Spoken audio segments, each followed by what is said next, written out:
Listo. El día de hoy, 16 de noviembre del 2015, nos encontramos con la licenciada Karen Serrano en la realización de la entrevista al psicólogo organizacional. Mi nombre es María de los Ángeles Osorio Lezama, estudiante del tercer semestre de la licenciatura en Psicología de la FES Iztacala, en el sistema SUAYET. Buenas tardes. Vamos a comenzar con el nombre de la empresa. ¿Cómo se llama la empresa? Sus siglas son IASI, lo que significa Ingeniería Aplicada en Construcciones Industriales. Muy bien. ¿Cuál es el giro? Es el giro de construcción y dentro de ese giro tenemos 4 diferentes unidades de negocio. Es la fabricación de tanques industriales, automatización y control, la parte de equipos, ya sea el ensamble, el desarmado o la reparación de equipos industriales. Y la última parte, que es la parte de utilities, es toda la parte de instalaciones de servicios, tubería sanitaria, para agua, para gas, para vapor, depende de lo que necesiten las diferentes industrias. ¿Cuál es la cantidad de trabajadores que utiliza aproximadamente la empresa?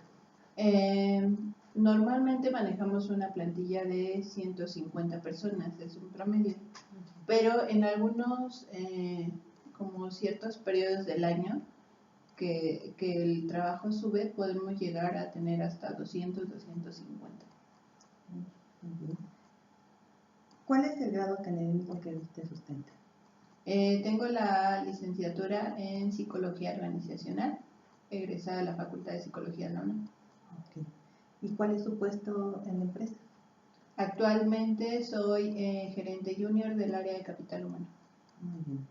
Ahora sí, llevamos de lleno a lo que es el rol del psicólogo organizacional. Ok.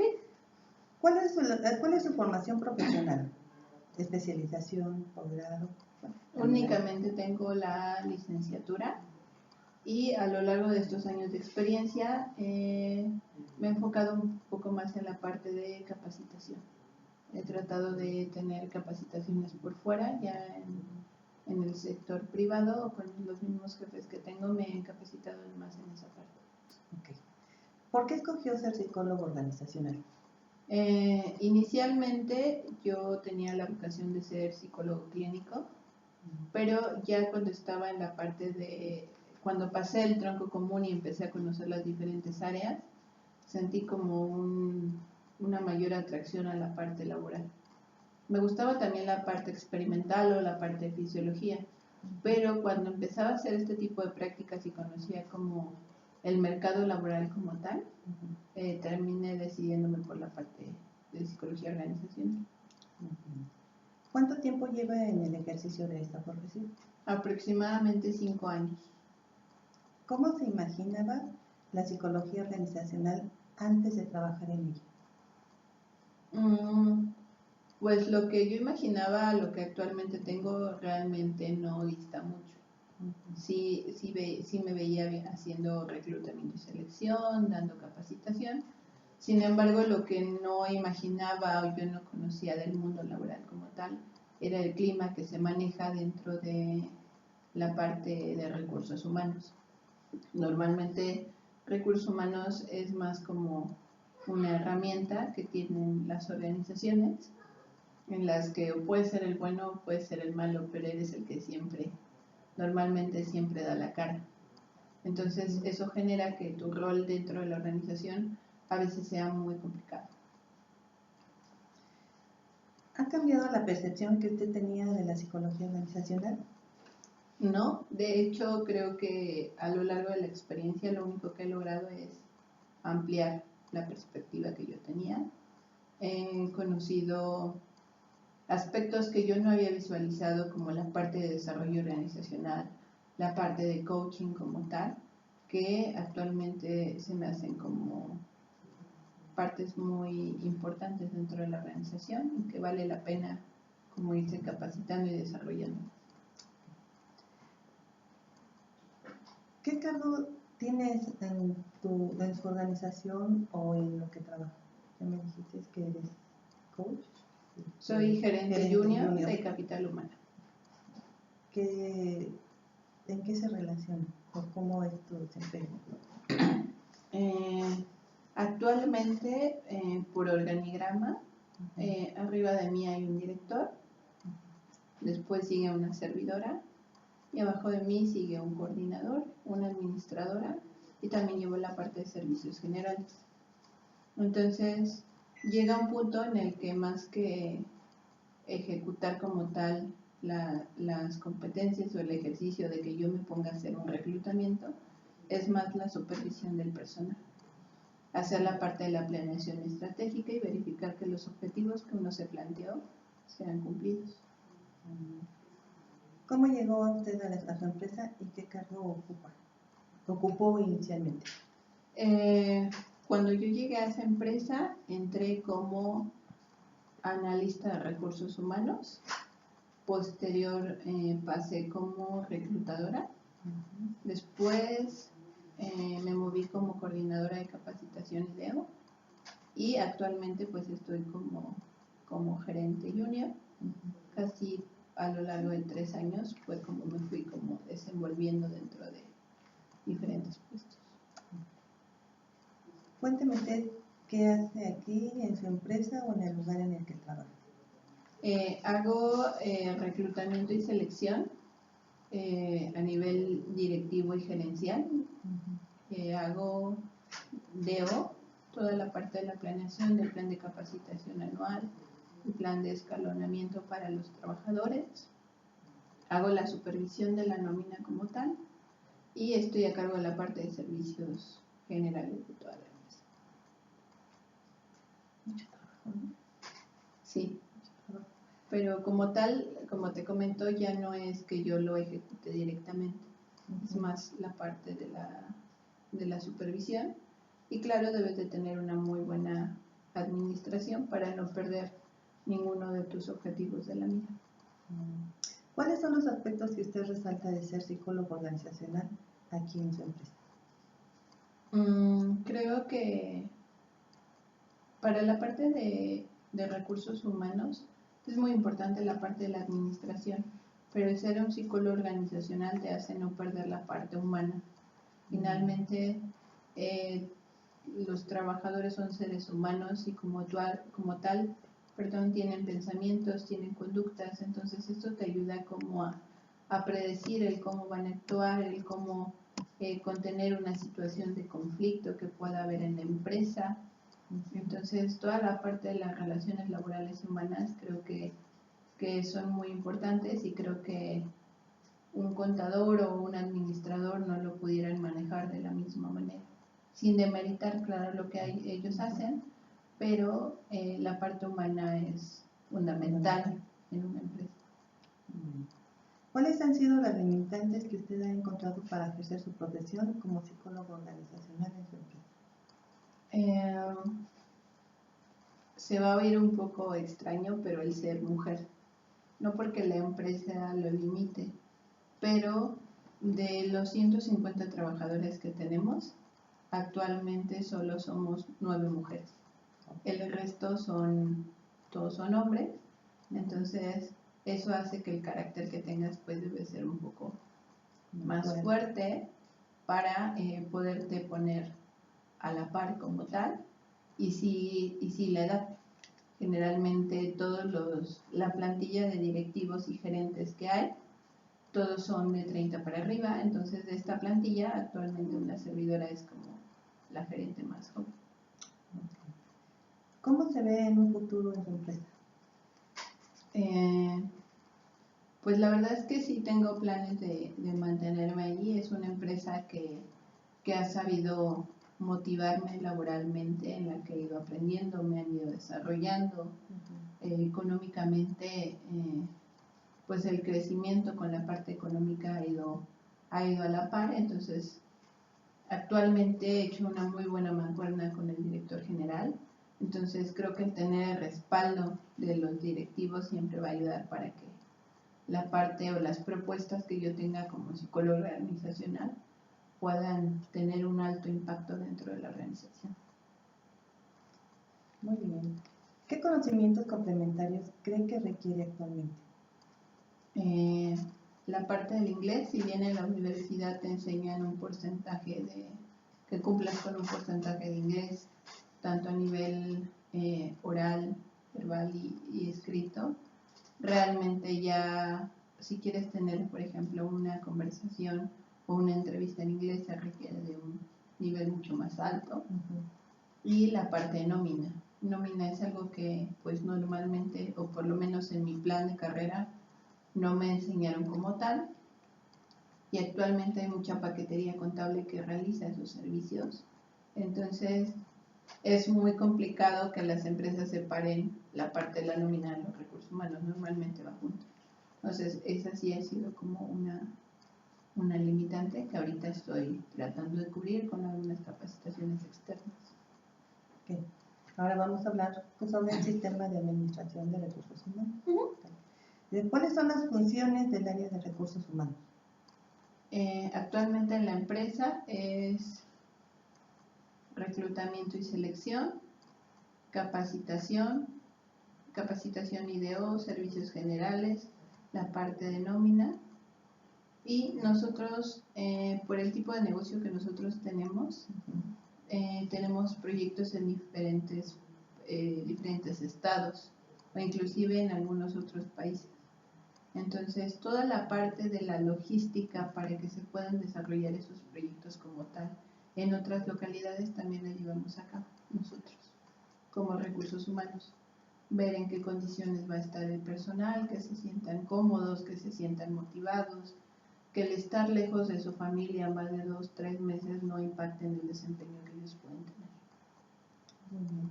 Y ¿Moralmente se afecta el trabajador? Sí.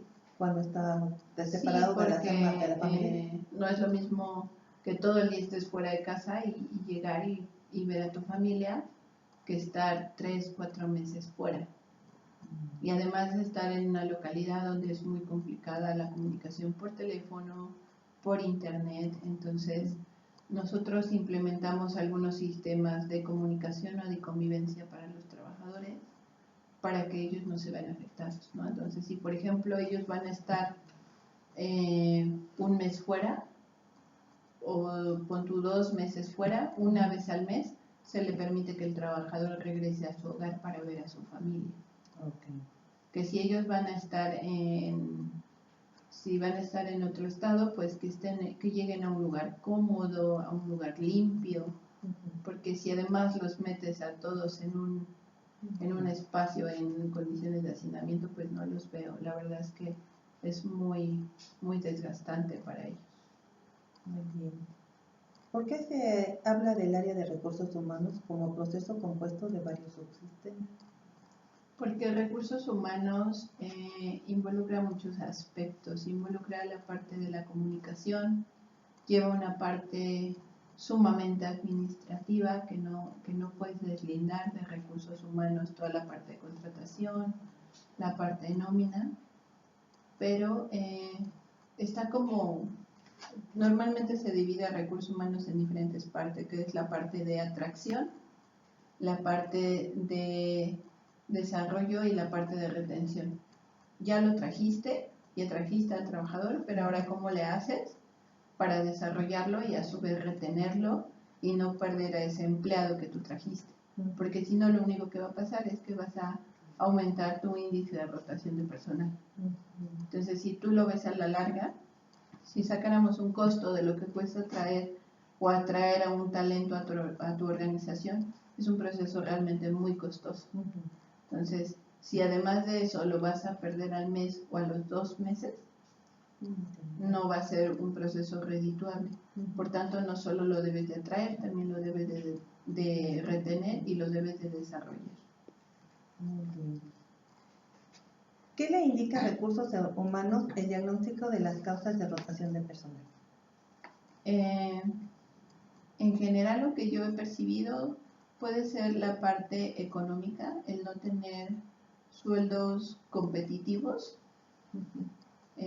la parte de la motivación, el no capacitar a tu personal, mantenerlo estancado en un solo puesto, que no vea un desarrollo, que no tengan reconocimiento del trabajo que desempeñan o un clima hostil entre los mismos compañeros. ¿Cuánto le cuesta a la empresa la sustitución de personal? Va a depender mucho del puesto y de las prestaciones que puedan tener la organización.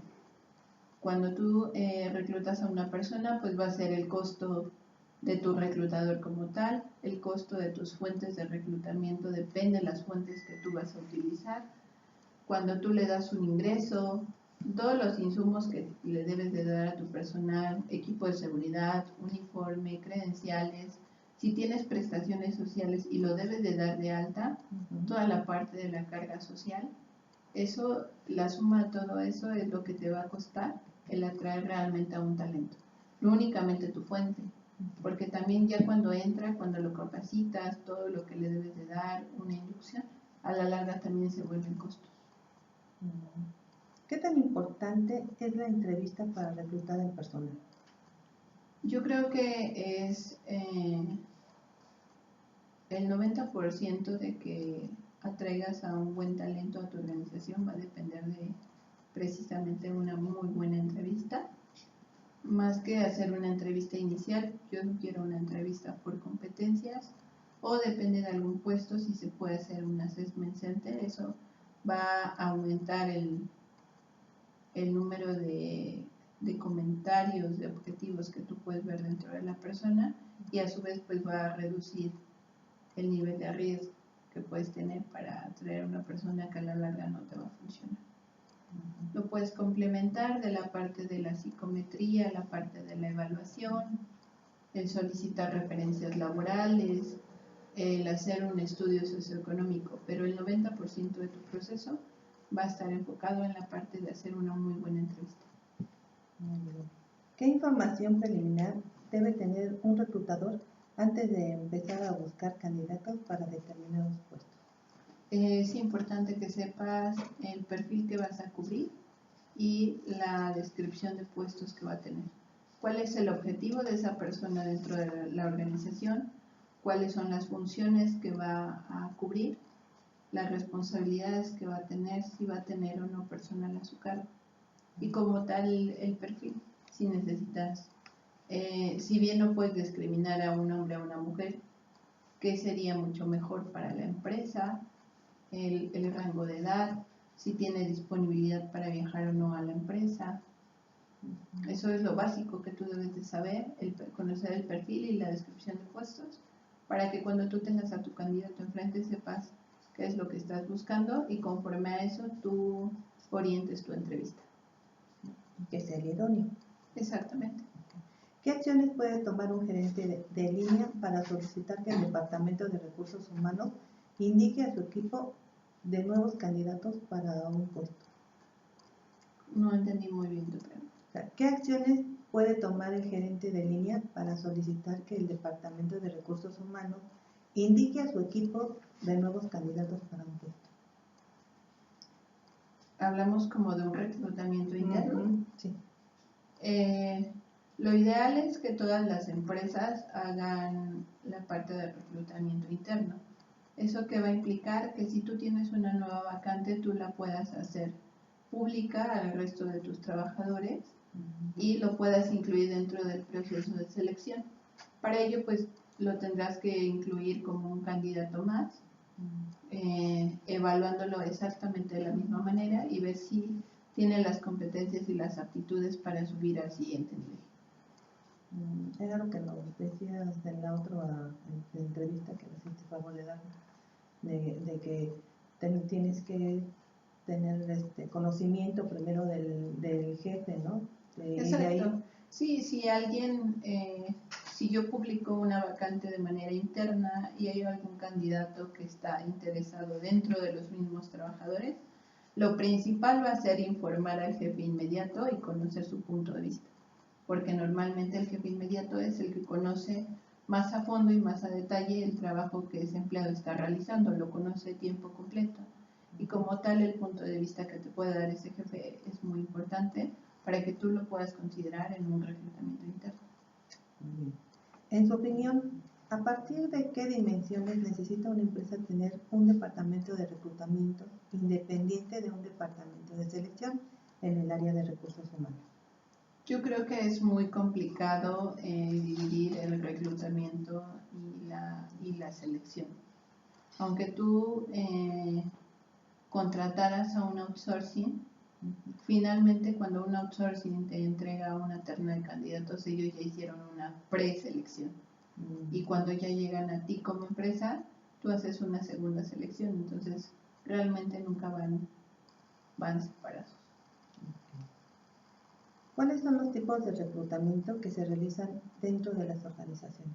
El reclutamiento interno, el reclutamiento externo, aunque la mayoría de las empresas o en las que yo he estado optan siempre por el reclutamiento externo. ¿Cuál es la diferencia entre la entrevista de filtro y la entrevista de selección? La entrevista de filtro te va a servir nada más para identificar factores muy simples que pueden ser determinantes para que la persona cubra o no la vacante. Por ejemplo, si tú necesitas a una persona que viaje constantemente y tú durante una entrevista de filtro por teléfono le preguntas, ¿usted tiene disponibilidad para viajar? Y ellos te dicen que no, automáticamente no tiene caso que tú continúes con la entrevista o que le dediques como el mismo interés. Entonces, hay cualidades de la vacante, que era lo que te decía, cuando tú tienes tu perfil y tu descripción, hay cualidades que debes de identificar, que no pueden ser como, que no puedes capacitar tú a la gente y que no estás dispuesto a negociar como empresa. Como puede ser, si a ti te piden a alguien que esté titulado y no está titulado, por más que tú quieras, no es algo que se pueda negociar. El que pueda viajar o también la parte de la pretensión económica. Hay algunos puestos o normalmente tú como reclutador tienes un margen para negociar, pero si tú tienes un margen de 20 a 30 y el candidato te está pidiendo 50, por más que tú quieras negociar, no está excediendo tus límites y desde ahí tú puedes sacar al candidato de tu terna. ¿Por qué es de vital importancia la capacitación de los entrevistadores? Si tú no estás capacitado para tener una buena entrevista, si tú no conoces las competencias que como tú vas a evaluarlas, cualquier persona que llegue a la entrevista como tal te puede engañar. Si tú me preguntas, ¿sabes hacer un pastel de chocolate? Pues yo te voy a decir que sí, porque obviamente pues quiero el trabajo y quiero que me contrates. Pero a ti como reclutador no te consta que yo sepa hacer el pastel de chocolate. Por tal, el hacer una entrevista por competencias o un assessment center, como lo sugerí en un inicio, te puede tener un punto de vista mucho más objetivo del candidato y reduce las probabilidades de que éste te esté mintiendo o que esté haciendo todo lo posible por conseguir el trabajo. ¿Puede mencionar qué tipos de entrevistas realizan en la empresa donde trabaja? Hacemos entrevista filtro, esto lo hacemos por teléfono. Hacemos entrevistas por competencias y para puestos gerenciales o directivos hacemos assessment center. ¿Es necesario realizar test psicológicos en empresas? Para algunos puestos es muy importante. Para algunos otros puestos en personal operativo, lo que nosotros recomendamos es hacer más que un test psicológico, una prueba técnica o enfocado más a las habilidades que nosotros necesitamos como empresa. ¿Qué es una ficha profesiográfica? Desconozco como tal, no había escuchado la palabra. ¿Podría comentar las fases de la entrevista de selección de personal? Sí, cuando llegas te vas a presentar, normalmente haces algunas preguntas para romper el hielo, ganarte la confianza del candidato, como cómo te gusta que te llamen, cuánto tiempo hiciste para llegar aquí, cómo te fue en el camino, te costó trabajo llegar, no te perdiste, como romper esa tensión que puede tener el candidato a un inicio de una entrevista. Después vas a pasar por la parte de información personal muy básica, eres casado, edad. Actualmente ya no podemos preguntar la parte de la religión porque no no puedes discriminar a alguien. La parte educativa, su rango académico, verificar o hacer constar que tenga como los conocimientos profesionales que dice, si es titulado, si es pasante.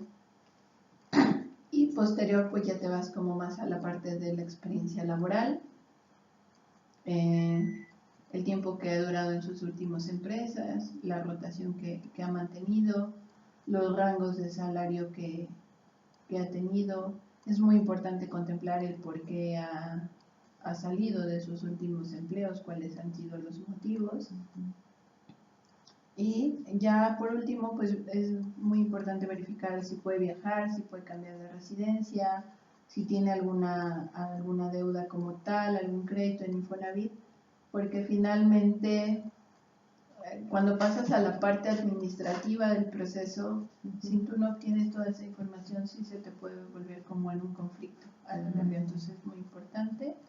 Y ya posterior pues pasas a la parte de la despedida con el candidato. Es muy importante que le indiques como tal cuál va a ser tu proceso de selección, aproximadamente tú como reclutador cuánto tiempo consideras que te vas a llevar en el proceso para que él sepa en qué parte está y qué es lo que sigue, cómo te puede encontrar.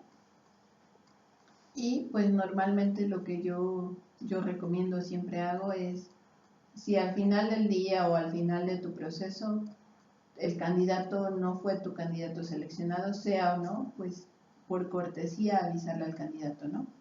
Se terminó tu proceso, no fuiste el candidato seleccionado, bienvenido, y si no lo fuiste, desafortunadamente no fuiste por esto, darles como una parte de una retroalimentación al empleado y pues informarle que vas a guardar sus datos en caso de que se abra una nueva vacante.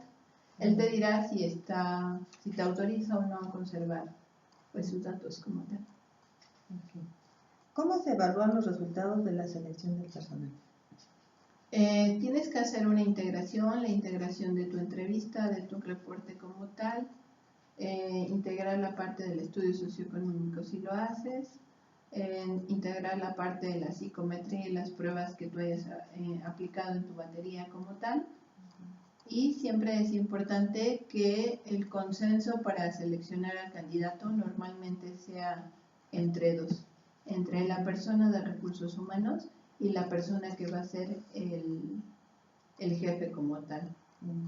¿Por qué? Porque la parte de la empatía, y se va a oír como un tanto extraño, pero la química que se genera entre el empleado y el subordinado, sí pueden en algún momento hacer la diferencia para la selección de un candidato. ¿Nos puedes comentar cuál es la función del desempeño y las posibles discrepancias o disonancias? ¿Cuál es la función del desempeño y las posibles discrepancias? La parte del desempeño normalmente es muy complicado, o más bien las organizaciones no están acostumbradas a trabajar bajo objetivos y medir el nivel de desempeño que tienen sus trabajadores. Normalmente los empleados están acostumbrados a tener un sueldo fijo, un sueldo base, y nada en base al desempeño como tal, ¿no? Llego, cubrí mi turno y tú me debes de pagar. Pero si tú le marcas objetivos y le dices que en base al cumplimiento de sus objetivos lo vas a evaluar y como tal le vas a pagar, el rendimiento del empleado va a aumentar y como tal puedes entrar a una cultura de alto desempeño. ¿Cuáles son los principales objetivos de la capacitación?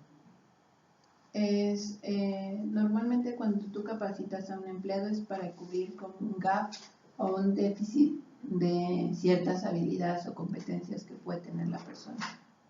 Entonces tú identificas cuáles son las necesidades. De hecho, para llevar la parte de capacitación, primero es importante que tú hagas un DNC como tal, que es la detección de necesidades de capacitación. Una vez que tú ya hiciste la detección de necesidades, en base a esas necesidades es que tú, recursos humanos, vas a generar un plan de capacitación anual enfocado en cubrir todo ese déficit que tú encontraste.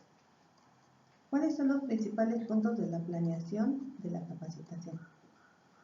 Debes de primero tener como muy claro el objetivo de tu capacitación, a quién va dirigido, con cuánto tiempo cuentas para ejecutar esa capacitación, cuáles son los materiales que tú vas a tener y como tal siempre es muy importante evaluar al final de cualquier capacitación, hacer una pequeña evaluación para ver si obtuviste el resultado que esperabas.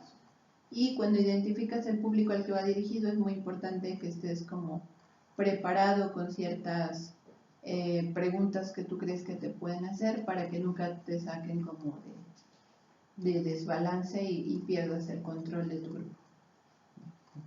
¿Qué significa para usted el término clima organizacional?